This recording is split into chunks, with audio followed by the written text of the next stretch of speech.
start the process of turning your life movie into an actual reality through the Be Do Have framework and how to change our mindset so that you're able to actually go through this process. So, first and foremost, what is the Be Do Have process? Well, it's an idea in theory that suggests whatever you have in your life is dictated by what you've done, and what you've done is a direct correlation to who you are. So if you want to change what you have in your life, you have to change who you are currently being so that you can do new things and be able to reap the reward of a new reality. Now, how does this fully work? Well, first you have to think about three different mindset shifts that'll be able to allow you to take the next step. So the first one is you only go as far as you are. If you don't ever change who you are, you will continue to be the same person doing the same things and having the same reality. So, the place you are in life right now, the things you're accomplishing in life right now, are the maximum capability based on who you currently are. You cannot go farther, you cannot do more, you cannot experience more, you cannot have more based on who you are. If someone were to win a lottery right now and they are so used to only having $5 in their pocket, within a few years they'll be back to only having $5 in their pocket because that's who they are, that's how they are. If you're a C team football player and it's your freshman year, if you don't change what you're doing and how you're doing, you may move up to JV, but after getting to JV, that's all you're going to accomplish.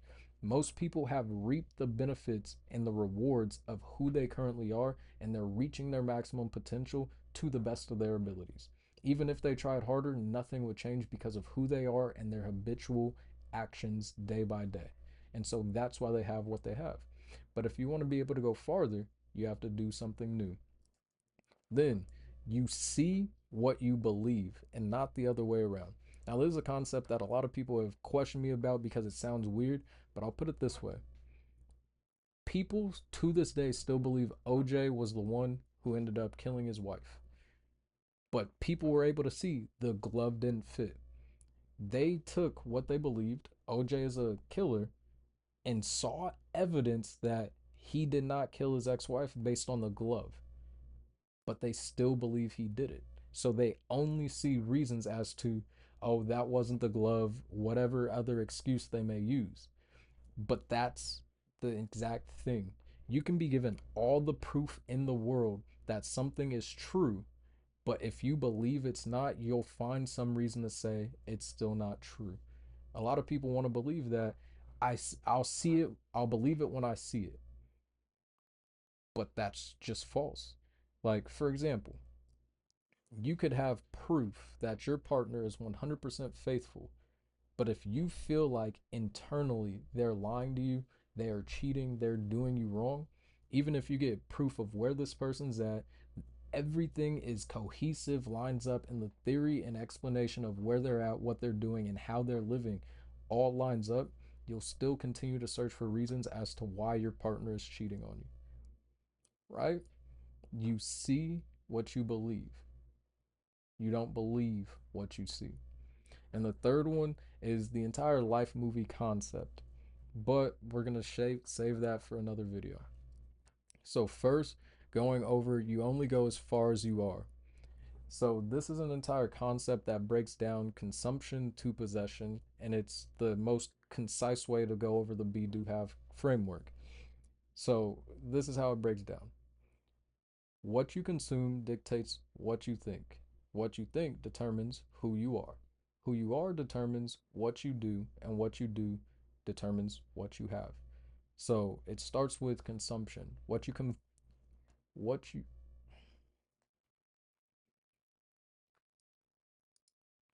now, what you consume dictates who you are. Why do I say this? What you consume from your environment, from your family, your friends, and all the interactions around you dictate how you see the world and what you actually believe. If you believe something that's not true and it came from someone you love, you'll hold on to that idea, you'll hold on to that concept, and it'll reflect in the actions of your life, keeping you from being able to do what you need to do to get where you want to go. And so you need to start really dialing in and looking at what is it that I'm watching? Who is it that I'm listening to? Do they actually have the information I need? Because if you continue to consume this information, then your thoughts are going to be polluted because what is in your environment, what you are consuming, dictates your thoughts. Now we'll move on to thoughts. Thoughts are the things that dictate how you see the world. Already said that, but these thoughts are what are going to determine how you move, and how you move determines what you have. So if you're consuming things that make you think negative about the world, for example, one thing I've always noticed is people who love horror movies, horror things, typically be typically are people who see the world in a darker way. They believe people are out to get them. They believe everything is so much more dangerous than it really is, because of the fact what the media they're consuming shows gore, shows violence, shows death, shows pain. And because of that, they're always worried and experiencing those things. Another great example is there's a lot of people who consume a lot of sad music. And I've never seen as many depressed people as people who listen to Juice World. Some of his music slaps. I know. I never really listened to it, to be honest. But when I was around people who listened to Juice World, they typically tended to be the people who were sad and dealing with problems, but they would perpetuate that problem because of the music they're listening to would make them sad. Now they're sad, wanting to listen to more sad music to have something to validate how they're feeling, and once they're in that loop, it's just constant sadness after sadness after sadness, which then leads to depression. And now that you're depressed, you're thinking depressed thoughts, so you're doing what a depressed person would do: stay at home, scroll through social media, be sad, and listen to more sad music. And so it became a really big cycle for a lot of people who are stuck in the loop of sadness because of what they were consuming. Versus if you listen to someone who is highly motivated, loves to work, loves to work out, what are they typically listening to? High energy music, podcasts that are teaching about success principles, watching other people working out, having conversations about how good their pump was and how beneficial this is and what's going to help them get to that next stage of whatever they're trying to do. So they're constantly consuming information that are making them think about the possibilities of success and how far they can actually go, which then makes them think, okay, if I do this, then I can actually get here. I can accomplish these things. I can go this much further. And so, what you consume is going to have a direct correlation into what you're thinking. And what you're thinking is going to change how you're perceiving the world around you and dictate ultimately what you choose to do. So, be very, very careful about the information you're consuming, what you're seeing, what you're hearing, what you're experiencing. Because if you can put yourself in the right environment where you're around a bunch of people who make millions of dollars a month, then you're going to hear conversations about how to make millions of dollars a month. You're going to be understanding that it's possible, it's doable. These people around me are just normal individual humans. You'll really be able to dial in and understand, I can make this happen, but how do I? Your entire mind frame and thought process should switch to a way where you're able to honestly dig and fight and claw for what you actually want. And so we've gone over consumption, turning to thoughts. Now, when you're thinking something more positive, when you're thinking about where to actually get the information to make a change for the better, then your actions must follow. And the reason this is actually so important for me to actually mention is because for the past few years, I've been watching videos on how to be a YouTube creator, how to create on Instagram, how to make a lot of money, how to do this, how to do that. And my thoughts were different. I personally feel like $10,000 a month isn't that much money. I feel like making $1 million in a year really isn't that much money because of the media I've consumed. But because my actions didn't follow my thought process, I wasn't able to actually make any strides towards success. I was being a I shot myself in the foot ultimately because of the fact that I was willing to intake and consume all this information, but I didn't actually allow my thoughts to dictate the actions that I'm taking. Versus now, I really, really, really love listening to my personal manifesto. I listen to it multiple times every day, and it's changed my mindset to the point where I hear that I track everything, whether it's a cent or $10 million, just so in my personal manifesto, I wrote out that I track every single expense, whether it's 1 cent or $10 million. I'll know exactly where my money is going and why I spent it. And I hear that so often that I got into a routine where now I absolutely have to track everything that I spend money on because it just feels like what's right. My mind is so stuck in that. I've consumed that one sentence so many times that my actions are finally starting to follow. I truly believe I'm the person who knows exactly where my money is going, no matter what, in every instance. So I've been able to change my actions. And what's happened since then? I've consistently had money and haven't had to worry about it. I know where my money's going, so I know, oh, well, I'm spending too much money right now. I can end up just not buying this right now. I can go do this to save a few bucks. Oh, money's coming in? That's fine. I don't need it right now. And it's been able to change what I have, but more than that, it's changed my mindset to a new level where now I'm not going to do anything and everything for money because I have plenty of it. I have enough to take care of what I need, I have enough to take care of what I want. And since I have what I need and I have what I want, then spending money isn't important to me because it's just another thing, right? And so, once you've been able to really break down what is it that I consume in life, what is it that I think about? Because you need to really break down each one of these things. What is it that I'm consuming? What's the music like that I'm listening to? What's the conversations like that I'm having with friends? What is the TV like that I'm watching? What are the videos like that I'm seeing on TikTok, Instagram, LinkedIn, whatever? Is it positive? Is it beneficial? Is it helping me? If the answer to any of those are no, then you need to look at yourself in the mirror and say, okay, it's time to start with consumption. Once you know what you're consuming, then you need to ask, what am I thinking about? Am I thinking positive things? Am I a positive person? Am I happy? Am I go lucky? Do I really enjoy the life around me? Because if the answer is no, then you need to work on changing your mindset about things. Then you need to say, okay, now that I know what I'm thinking, I know how I'm going to change my thinking, then you need to start doing the things that are going to help your actions impact your identity so that you can actually do the things to have a different life. Now, we're done with going over consumption to possession. Now we need to talk about you see what you believe. And this is a concept that, again, I already broke it down earlier, but a lot of people seems weird because everybody thinks I'll believe it when I see it. And that's one of the furthest things from the truth. But you see what you believe comes down to three things. First, faith comes by hearing. Second is your decision making skills and really understanding what it means to make a decision. And third, and most important, is your personal self talk. So, first, we'll start with faith comes by hearing. What you hear, aka consume, decides what you have faith in. And really quick, I want to give a simple explanation of what faith actually is. Faith is the substance of things hoped for, the evidence of things unseen. And so if you have a negative viewpoint, you still have faith. If you have a positive viewpoint, you probably have faith. But either way it goes, whether you're thinking positively or negatively, what you believe, what you have faith in, and what you're more than likely going to push towards will be what's the primary thought in your mind. And through consumption to possession, we already talked about what you're consuming dictates what you're thinking and putting faith into. And so you need to be very particular with how you're going about doing this, right?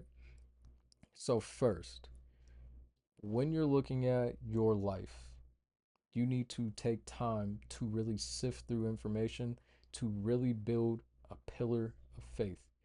Because, again, faith is the evidence of things hoped for. Or faith, yeah, faith is the evidence of things hoped for and the substance of things not seen. So, if you're afraid of everything, is a prime example. Fear is the hope and expectation of something negative happening. Anxiety is the hope of something not happening. The fear you're experiencing is the substance of something unseen, a future event that isn't even happening right now that you believe is going to happen, so you're having a physical reaction right now. Anxiety is the same thing. You think something negative is going to be happening, or you feel as if something should be happening right now, so you start to have a physical reaction. But excitement is the same thing.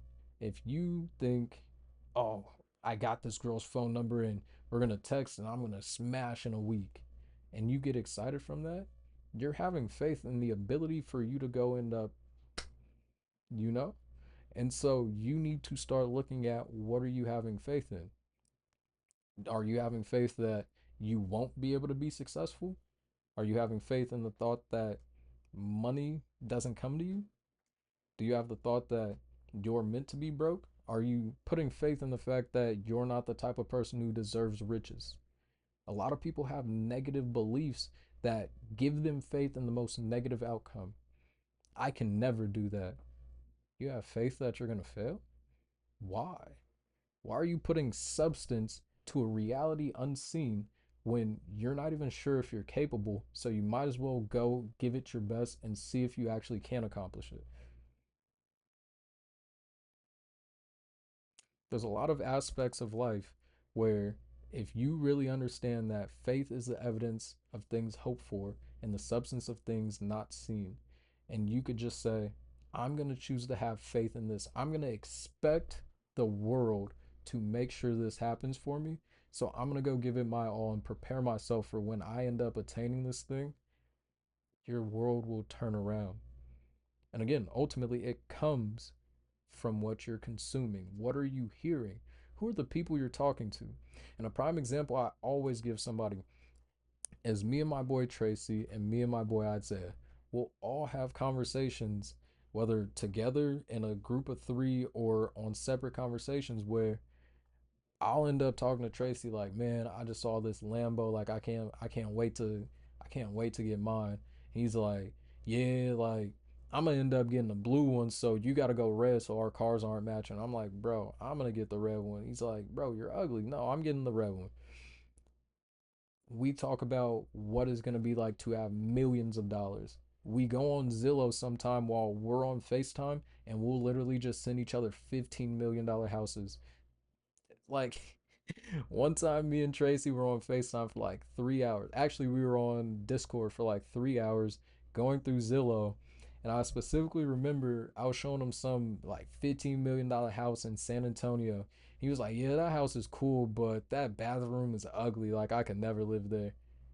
Like, and we're just joking around, having conversation about the possibilities of what the future may hold, having full excitement and faith of when we get this, when I get this, like, just know this is coming. Like, I know one thing is I told Tracy, when I get my first 10 million, I'm gonna get you a Range Rover or whatever whip you want. When we have kids, I'm gonna be taking you on a yearly trip. And he was like, nah, I'm taking your family on a yearly trip. And we was like, we taking each other's families on yearly trips because we have so much faith that we know without a shadow of a doubt soon rather than later we're going to be making a lot of money. We're going to be traveling around. We're going to be experiencing the best of life. And we're reinforcing it all the time by having those conversations so that we can fully have faith because we're hearing these things. Faith comes by hearing. What are you hearing in the conversations with your friends? What are you hearing in the conversations with your family members? What are you hearing in the conversations with your community?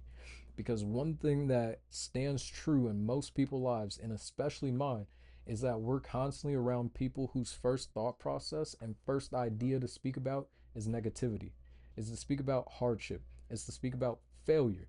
And because you're constantly hearing those things, that's what you start to expect from the world. And if you're only hearing negative things from every single source of conversation you have around you, then how would you ever have belief and faith in a positive outcome? If every single person you talk about says that that business is going to fail, why would you ever believe that business would actually work? What proof, what validation, what affirmation do you get? Because most times when you're trying to talk about doing something big, doing something far more extravagant than what you're doing and the people around you don't have that type of dream, vision or idea of what the world could be, they try and shoot that down because they're not willing to go through it, to go through the hardships to actually experience life, to experience that type of life, to experience that reality that you're painting a picture of. And because they're so negative and they don't believe that they can do it, they try and tell you that it's not possible for you to do it. And so you need to be in the right area, the right environment where people are actually going to tell you, oh no, that's 100% possible. I believe you can make it there. I believe you can do this. And that will give you the affirmation and faith from hearing that you're able to actually make these things happen.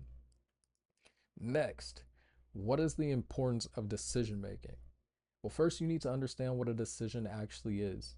A decision is to cut yourself off from something.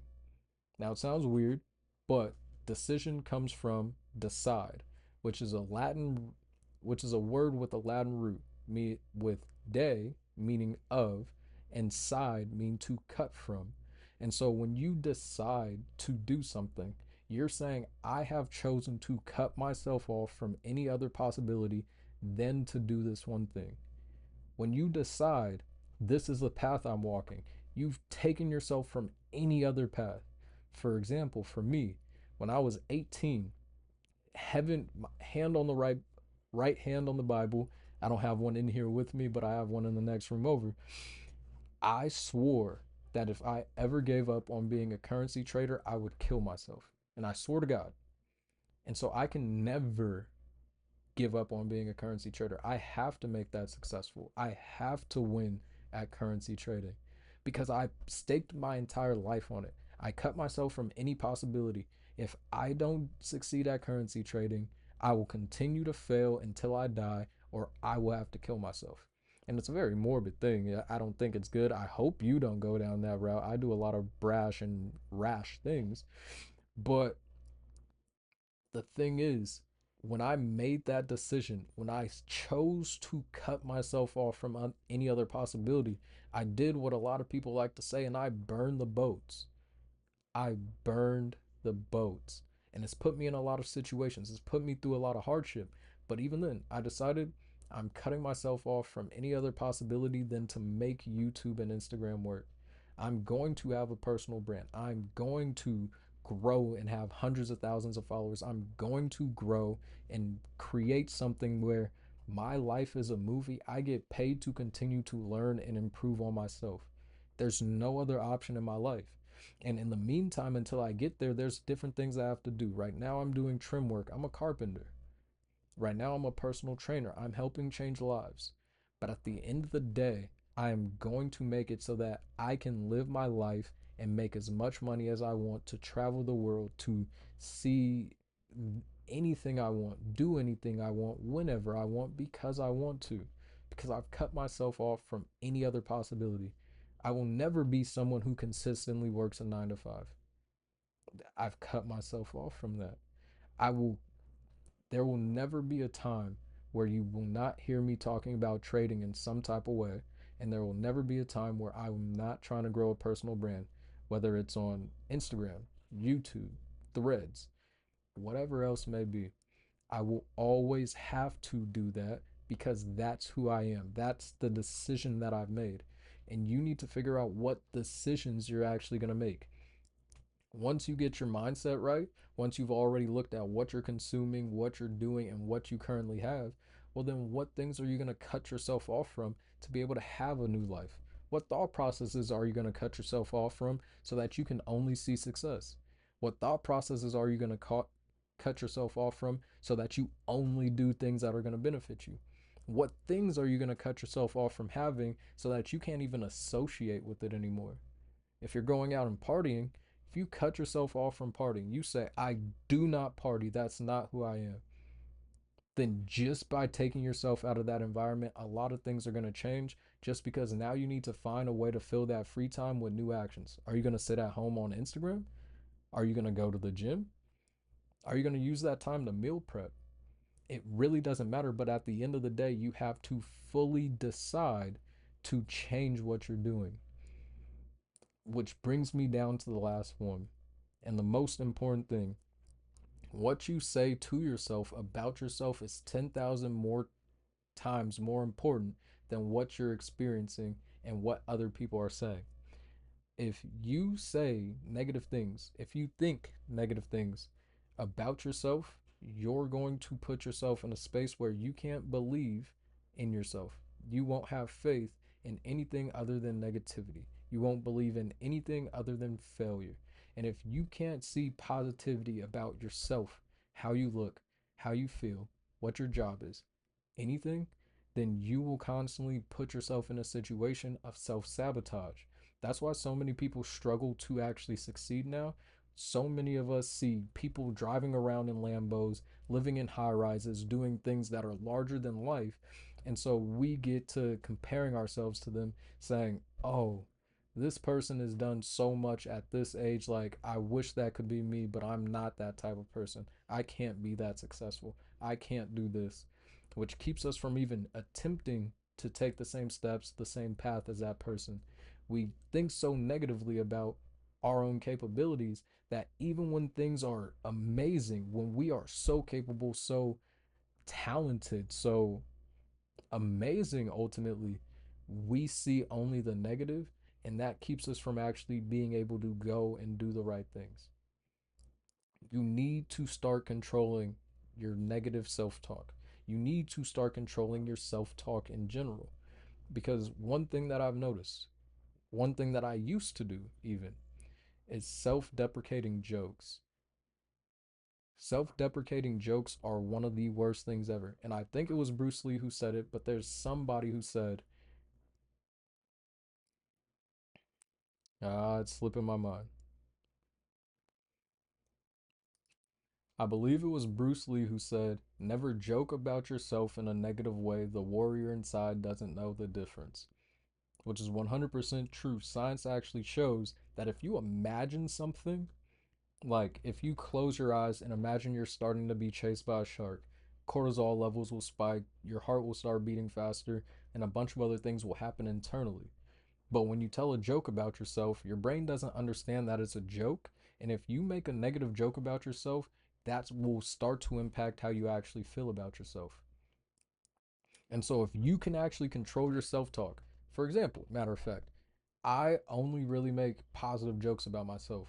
For example, I jokingly will love this. People ask how I'm doing. I was just like, living sexy. Completely joking, but also just reaffirming I'm a handsome guy. Or people would be like, "Oh, how's your day going?" And I'll be like, "Living like a king." I mean, it's an amazing way to greet someone. Oh yeah, I'm living like a king. But also that's reaffirming to my own self that life is good, life is great, and that I'm doing well for myself.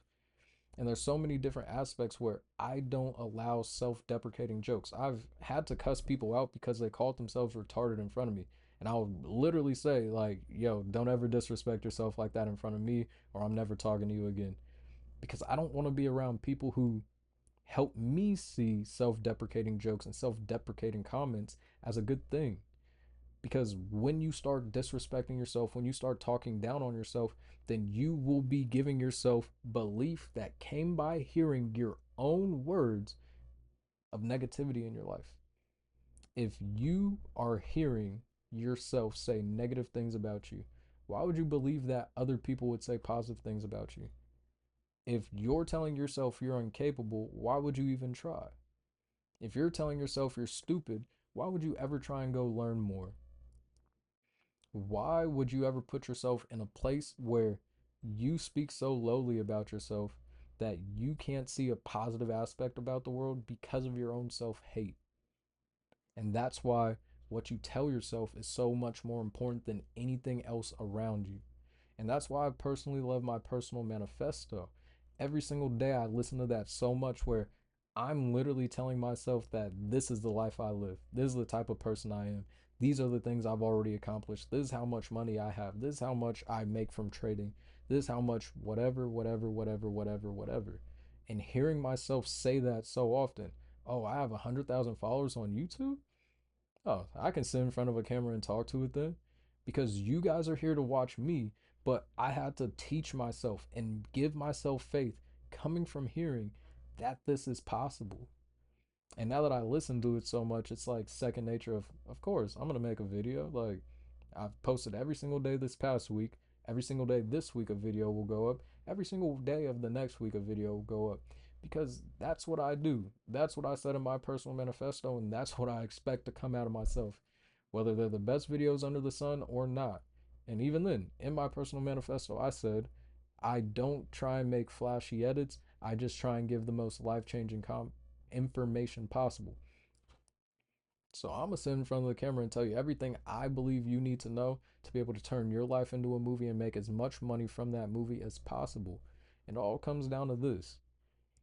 But now we're gonna transition into one of the last things, which is gonna be how to actually transform all these new thought processes into an actual life movie. And it really just comes down to this: you need to start looking at everything in your life, from the thoughts and media you're consuming, to the thoughts you're having, to the things you're doing, to the life you have, and everything else from this video. Take as much detailed notes, go back, rewatch it, and take as many detailed notes as you possibly can. Because once you take all these super in depth, detailed notes, then you can actually start looking at all your life's problems. And it'll start with your mind, the life processes or the life problems you have coming from your mind. Sorry, there's a blender going off, and I really wish it wasn't. But look at all your life problems, and we'll start talking about how to go about solving them. But your life movie will come down to: you're currently at this place in life. You're sitting at home watching Netflix, doing nothing with yourself, being bored, and really wishing life could be different. And because of the fact that you're living this life that you're not proud of, you're allowing yourself to self sabotage. And so there's a bunch of problems. To go on this life movie journey, you need to pick one of the most pertinent ones, which is who you currently are, and start working on morphing into a new person. And you want to show that journey every step of the way, every mindset shift, every new thought process, every way of thinking, every way of believing, everything that you want to have faith in. And then show yourself going from I don't know what I'm doing to I kind of have an idea of how to move forward to this is what I'm doing and this is what I learned from it. And to continually elevate, showing yourself going through the process and going through the journey of success to the person you want to be. And that will be the perfect life movie. And that'll show people, oh, this is possible, but it'll also show this is how you can follow this same process. Now, I thank you for actually watching, taking time to understand and listen. If you want access to my course, go ahead, hit the like button, subscribe, and the link will be in my description so that you can purchase the Life Movie course and be able to start the process of creating the character you want to be, changing your mindset, and really getting down to the weeds of building a movie that people want to watch and people want to pay you to be a part of. Stay smart, stay safe. I love you, and I'll see you in the next video.